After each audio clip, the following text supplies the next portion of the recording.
আসসালামু আলাইকুম সবাইকে আমার নতুন একটি ভিডিওতে আবারও স্বাগতম। আশা করছি সবাই ভালো আছেন আর আমরাও ভালো আছি। তো আজকে ছোটোখাটো একটু আয়োজন করব ওর জন্মদিন উপলক্ষে আর কি। তো ওর জন্মদিনটা ছিল মূলত 21 তারিখ। তো 21 তারিখ আমার আর ওর দুজনের পরীক্ষা ছিল, এজন্যে কিছু করতে পারি নাই। ওর জন্মদিনটা আসলে কিছু না কিছু না একটা থাকবেই। তো গত বছর রোজা ছিল, মানে ঈদের আগের দিন ওর বার্থডে ছিল আর কি, এই জন্য কিছু করতে পারি নাই। বলতে ওকে গিফট দিয়েছিলাম, বাট কেক টেক কাটা হয় নাই, যেহেতু ঈদের আগের দিন ছিল, অনেক বিজি ছিলাম আর কি। তারপর ভাবলাম যে এই বছর ওর জন্মদিনে আমার নিজের হাতে একটা কেক বানাবো, তারপর ওর বার্থডেটা সেলিব্রেশন করব। তো হঠাৎ করেই তো দেখলাম যে না, তো 21 তারিখ আমাদের পরীক্ষা। তারপর ভাবলাম যে সমস্যা নাই, তাহলে আমরা 22 তারিখে কিছু একটা করব। তো ও জানতো না, আমি মনে মনে চিন্তা করতেছিলাম যে আমি একটা কেক বানাবো বা বিরিয়ানি রান্না করব, যেহেতু ওর বিরিয়ানি পছন্দ, তো ওকে আমি সারপ্রাইজ দিব। তো এই তো আজকে ওর জন্মদিন উপলক্ষে আমি ছোটোখাটো একটু আয়োজন করতেছি, এটা আপনাদের সাথে শেয়ার করতেছি আর কি। এটা ছিল গতকালকের আমার ভিডিওগুলা। তো এই তো সকালবেলা ও চলে গেছিলো কাজে, তো অন্য সময় ও কাজে যাওয়ার পর আবার একটু ঘুমাই, কিন্তু আজকে আর ঘুমাই নাই, ভাবতেছি যে সকাল সকাল কাজগুলো করে নিব। কিন্তু করতে আর পারলাম কই। সকালে ঘুম থেকে উঠে যখন কিচেনে আসলাম যে নাস্তা বানাবো, তখনই দেখি গ্যাস নাই। তো আমি ভাবতেছিলাম যে আমাদের বাসার মধ্যে মনে হয় কোনো সমস্যা হয়েছে গ্যাসের, কিন্তু আসলে তা না। কোনো কাজের কারণে হয়তো বা আমাদের ব্রাহ্মণবাড়িয়াতে গ্যাসটা ছিল না, সব জায়গায় সরাইলো ছিল না গ্যাসটা। তো তারপর প্রায় 11:30-এ গ্যাসটা আসছিল আর কি। তারপর তো অনেক অপেক্ষার পর গ্যাসটা আসলো। তারপর আসার পরে আমি দৌড়ে কিচেনে চলে আসলাম। তো আসার পরে আমি প্রথমে মুরগিটাকে রান্না করে নিলাম। আজকে আমি চিকেন বিরিয়ানি করব এই জন্যে। তো এই তো আমি প্রথমে বেরেস্তা করে নিলাম, আর এখন আমি পেঁয়াজ কুচি তেল দিয়ে দিলাম। তো তেলের মধ্যে যখন পেঁয়াজ কুচিটা দেওয়া হয়, তারপর সাথে সাথে যদি বাদাম বাটাটা দেওয়া হয়, তাহলে আমার কাছে মনে হয় যে পেঁয়াজটা ভাজার সাথে সাথে বাদামের থেকে যে তেলটা থাকে বাদামে, সে তেলটা বের হয়ে যায়, তাহলে বিরিয়ানির টেস্টটা আরও বেড়ে যায়। আর এই তো বাদাম আর পেঁয়াজটা ভালো করে ভাজার পর তারপর চাউলটা দিয়ে ভালোভাবে চাউলটা ভেজে নিলাম।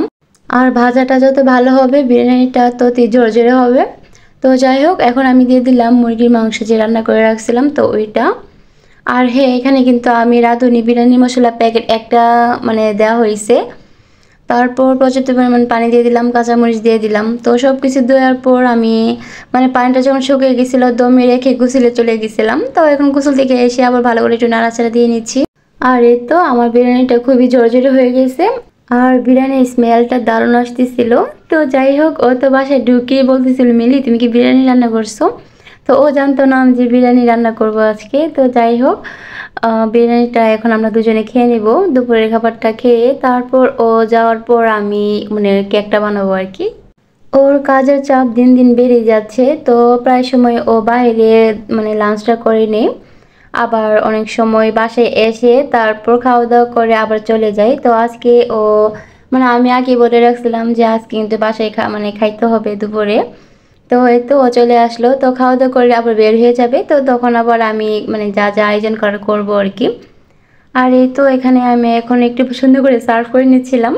আর এই তো শসা, লেবু, তারপর কাঁচামরিচ দিয়ে এখন আমরা খেয়ে নিব দুজনে। আর যে জিনিসটা দেখতে খুব সুন্দর, খাইতেও মজা, তো আমি এই জন্য একটু দেখার সৌন্দর্যের জন্য ভালোভাবে পরিবেশন করে নিলাম।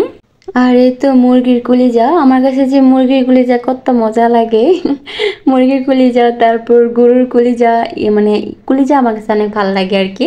তো যাই হোক, দুপুরে তো খাওয়া দাওয়া করে ও চলে গেছে ওর কাজে। আর আমি অফ ক্যামেরায় কেকটা বানিয়ে নিলাম। কেকের রেসিপি তো আপনার সাথে আগে অনেকবার শেয়ার করা হয়েছে, এই জন্য আর কেকের রেসিপিটা দেখাই নাই, কারণ ভিডিও করতে গেলে অনেক দেরি হয়ে যায়। আর ও যেহেতু খাওয়া দাওয়া করে বের হয়েছে, তো সন্ধ্যার সময় এসে পড়বে, এজন্য আমার হাতেও তেমন সময় ছিল না, এই জন্য আপনাদেরকে কেকের রেসিপিটা দেখাই নাই। তো আমি 2 ডিমের স্পঞ্জ কেক বানাইছি আর কি, ভ্যানিলা স্পঞ্জ কেক। তো যাই হোক, আমি কেকটা বসিয়ে তারপর এখন চলে আসলাম একটা পুডিং বানাবো। তো পুডিংটা বানানোর জন্য আমি পাতিলে গরম পানি বসিয়ে দিলাম, আর এদিকে এখন পুডিংটা প্রসেসটা করতেছিলাম আর কি। তো আমি ক্যারামেলটা অফ ক্যামেরায় বানিয়ে নিলাম, আর 2 ডিমের আমি পুডিংটা বানাচ্ছি। তো এই তো আমি কি কি দিলাম আপনারা তো দেখলেনই। আর হ্যাঁ, পুডিংয়ে কিন্তু অবশ্যই কর্নফ্লাওয়ারটা দিয়ে দিবেন, কারণ কর্নফ্লাওয়ারটা দিলে অনেক সুন্দর করে জমাট বেঁধে যায় এই জন্যে। আর এই তো আমি একদিকে পুডিংটা বসাইতে বসাইতে আমার কেকটা হয়ে গেছে। তো কেকটা স্পঞ্জ কেক হইতে তেমন একটা সময় লাগে না, আর কেকটা খুবই সফট হয়েছিল। আমি কেকটা হাতে ধরলেই বুঝে যাই কেকটা হয়েছে কিনা। আর আমি চুলাটা অফ করে আর এখন চলে আসলাম একটু সেমাই রান্না করব। আর হ্যাঁ, কেকটা কিন্তু অবশ্যই চুলা থেকে এখন নামানো যাবে না। তো চুলাটা অফ করে তারপর কেকটা ঠান্ডা করে নিতে হবে, কারণ হঠাৎ করে যদি আবার ঠান্ডাতে আনা হয় তাহলে কেকটা চুপসে যাবে। আর এই তো আমি অল্প পরিমাণে সেমাই রান্না করব, যেহেতু সেমাই রান্নাটা খুব শর্টকাট, এই জন্য ভাবলাম একটা আইটেম বানানো যাক। তো আমি নারকেল দিয়ে সেমাইটা রান্না করলাম। আর এখন উপরে কিছু কিশমিশ আর বাদাম দিয়ে দিব। আমার কাছে সেমাইয়ের মধ্যে কিশমিশ তারপর বাদাম এগুলা কামড়ে পড়লে ভালো লাগে, আর নারকেল দিলে তো ভালো লাগেই। আমার এগুলা করতে করতে সন্ধ্যা ঘনিয়ে আসতেছিল। তো আমি ভাবতেছিলাম যে আল্লাহ আমি কি পারবো ও আসার আগে করতে, যেহেতু আমি কেক ডেকোরেশন মানে এই নিয়ে মানে সেকেন্ড টাইম করতেছিলাম, মানে নার্ভাস কাজ করতেছিল। যাই হোক, ইনশাল্লাহ দেখি পারি কি না। তো এই তো আমি এখানে 3টা স্লাইস করে নিয়েছি কেকটাকে। তো 3টা স্লাইস করলে আমার কাছে মনে হয় ভালো হয়। এর আগে একবার করা হয়েছিল, 2টা স্লাইস করা হয়েছিল আর কি। আর এই তো আমার পুডিংটা ঠান্ডা হওয়ার পর আমি এখন প্লেটে রেখে তারপর নর্মাল ফ্রিজে রেখে দিব। আর মাশাল্লাহ আমার পুডিংটা দেখতে খুবই লোভনীয় হয়েছিল আর খাইতে তো দারুণ হয়েছিল। আর এখন কেকটাকে ডেকোরেশন করব। তো আমি এখানে ট্রপিক্যাল ক্রিমটা নিয়ে নিলাম। ক্রিমটা আনার পর একবারে কেক বানানো হয়েছিল। আচ্ছা, আমি এখানে কয়েকটা টিপস দিই। আসলে এগুলো অনেকের জানা আবার অনেকের অজানা। তো এই তো এই গরমে কিন্তু ক্রিম গলে যায়। তো এই জন্য একটা টিপস হলো, আমি যে মানে যে বিটারটাতে বিট করব, তো বিটারের কাঁটাগুলো ডিপ ফ্রিজে রেখে দিয়েছিলাম। আর যে বোলটাতে আমি ক্রিমটাকে বিট করতেছি এটাও আমি ফ্রিজে রেখে দিয়েছিলাম, নর্মাল ফ্রিজে আর কি। আর এই তো ক্রিমটা আমি বিট করার আগে তো আমি বরফ পানিতে তারপর কিন্তু বলটা রাখছি, কারণ আমার কথা হলো ক্রিমটা যেন গলে না যায়, মানে গরমটা তো প্রচুর। এই গরমে কেক ডেকোরেশন করা অনেক মানে মুশকিল। আর বিশেষত মানে আমরা যেহেতু নতুন, তো এই জন্যে আমি কিন্তু কেকটা প্রফেশনালভাবে শিখি নাই, জাস্ট ইউটিউব থেকে দেখে দেখে যতটুকু পারি আর কি। আসলে প্রফেশনালভাবে শিখলে হয়তো বা আরও অনেক ভালো হইতো, আর হয়তো বা কি অবশ্যই ভালো হইতো। তো আমি ইউটিউব থেকে দেখে দেখে শিখছি আর কি। তো ইচ্ছা আছে কেকটা আরও ভালোভাবে শেখার। আর এই তো আমি কিন্তু ওই ক্রিমটা বিট করা হয়ে গেছে। আর এখন আমার এর আগে যে কেক বানানো হয়েছিল মানে ক্রিম অবশিষ্ট রয়ে গেছিলো, তো ওইটাকে আমি ডিপ ফ্রিজে রেখে দিয়েছিলাম। তো ওইটাকে এখন আবার আমি একটু বিট করে নিলাম। আর বিট করার সময় একটা জিনিস লক্ষ্য রাখতে হবে, মানে ক্রিমটা যখন তৈরি করব প্রথমে কিন্তু হাই স্পিডে দিয়ে বিট করা যাবে না, প্রথমে লো থেকে শুরু করতে হবে তারপর বিট করতে হবে। আর এই তো আমি এখন সুগার সিরাপ দিয়ে দিলাম প্রথম, তারপর দিয়ে দিচ্ছি ক্রিম, তারপর আবার দিব আরেকটা স্লাইস উপরে। আচ্ছা, সুগার সিরাপ কি হয়তো বা অনেকে জানেন না যারা নতুন। সুগার সিরাপ হচ্ছে একটু পানিতে মানে চিনি মিক্স করে একটা মানে সিরাপ বানায় আর কি, ওইটাই কেকটাকে মানে সফট করার জন্য। আচ্ছা আপুরা, আমি জানি না আমার ভিডিও কে দেখতেছেন, আসলে আপুরাই বলি সবাইকে আপু বলে দিই। আচ্ছা আপুরা, তারপর আন্টিরা, ভাইয়ারা সবাইকে বলতেছি, যারা আমার ব্লগটি দেখছেন প্লিজ একটি লাইক দিয়ে দিবেন। আর যারা আমার চ্যানেলটিকে এখনও সাবস্ক্রাইব করেননি, ভিডিওর কোনো অংশ যদি ভালো লেগে থাকে চ্যানেলটিকে সাবস্ক্রাইব করে পাশে থেকে যেতে পারেন। আর যারা চ্যানেলটিকে সাবস্ক্রাইব করে পাশে আছেন তাদেরকে অসংখ্য অসংখ্য ধন্যবাদ। আর এখন মূল ভিডিওতে চলে আসি। তো আমি কিন্তু উপরে মানে ক্রিমটা দিয়ে তারপর আবার নর্মাল ফ্রিজে রেখে দিয়েছিলাম আধা ঘন্টা প্রায়, কারণ যেহেতু গরমটা বেশি, তো আমি তো বারবার বলতেছিলাম কারণ মানে ক্রিমটা গলে যাওয়ার আশঙ্কাটাই সবচেয়ে বেশি। আর এই তো আমি কেকটা ফ্রিজ থেকে বের করে তারপর ফ্যানের নিচে বসে গেলাম সব কিছু নিয়ে। তো আমি তো এখন বাসায় একা একা মনে আনন্দে গান বলতেছিলাম আর কাজ করতেছিলাম। আমি যেহেতু আজকে নিয়ে সেকেন্ড টাইম বানাচ্ছি, আসলে আমি খুব নার্ভাস যে কেকটা যেন কেমন হয়। আর কেকের ফিনিশিংটা আনতে আমার একটু সময় লাগছে। তো যাই হোক, আমি তো মাত্র 2বার বানাইছি, তারপর আবার আমি ইউটিউব থেকে দেখে দেখে শিখছি। যারা প্রফেশনালভাবে শিখে তারাও কিন্তু প্রথম প্রথম পারে না, এই জন্য প্রচুর প্র্যাকটিস করতে হবে। আর আমি জানি ইনশাল্লাহ আমি যদি প্র্যাকটিস করি মানে অনেক সুন্দর হবে। মানে আমার প্রফেশনালভাবে শিখতে হবে না, আমি ইউটিউবতে দেখে দেখেই মানে আমার ভালো হবে আশা করি। যে কোনো একটা কাজ যত প্র্যাকটিস করা হবে ততই কিন্তু সুন্দর হয়। তো যাই হোক, আমার কেকটা এই তো বানানো কমপ্লিট হয়েছে। আপনারা তো দেখলেনি কীভাবে কি করলাম। তো বাজারে অনেক সুন্দর সুন্দর সুগার বোল পাওয়া যায় কেক ডেকোরেশন করার জন্য। তো ওইগুলো আনা হয় নাই, যদি এগুলো দিতাম আরও অনেক সুন্দর হইতো কেকটা। আর আমি কেকের ডিজাইন কি করলাম আমি নিজেও জানি না, আমার মাথায় যা আসছে আমি তাই দিছি। আর এই তো এই প্রথম কেকের উপরে আমি লিখতেছিলাম হ্যাপি বার্থডে মাই লাভ। তো তখনও আমার হাত কাঁপতেছিল যে আমি লিখতে পারবো কিনা। আমার এখন আফসোস হচ্ছে আমি কেন সুগার বোলগুলো আনাই নাই, যদি আনতাম তাহলে কেকটা আরও সুন্দর হইতো। তো যাই হোক, যতটুকু বানাইছি। আমার মূলত কথা হলো মানে দেখার থেকে মানে কেকের টেস্টটা খুব ভালো আসছিল আর ও খুব পছন্দ করছিল।